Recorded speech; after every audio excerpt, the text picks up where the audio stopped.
Sir as a CEO बरेचदा एवढे सगळे चॅलेंजिंग टाईम्स येतात. जसं आपण मगाशी पण म्हटलं स्टार्टिंगला, की अप्स एंड डाउन्स असतात.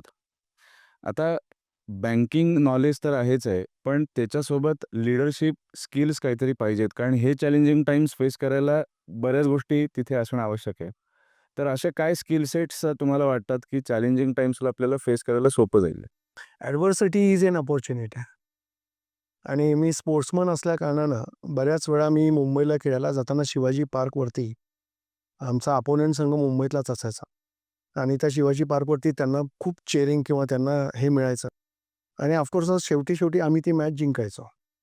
तर अशा ॲडव्हर्सिटीमध्ये मला वाटतं काम करायला मिळणं that is a good satisfaction for us आणि तीच ॲडव्हर्सिटी मी पण सी-ई-ओ होताना ॲक्सेप्ट केली, जो काही जी-एन-पी-ए किंवा आणला होता आणि माझं ते ॲम्बिशनच आहे, की बँकेला पुनश्च एकदा वैभवाकडे तशा टॉप पद्धतीनं न्यायचंच. कारण प्रत्येक इन्स्टिट्यूट जसं व्यक्तीला अप्स अँड डाउन्स आहेत, तसे इन्स्टिट्यूशन्सला पण अप्स अँड डाउन्स असतात. पण त्याच्यातनं मला वाटतं खूप काही चांगल्या गोष्टी आपल्याला शिकायला मिळाल्या.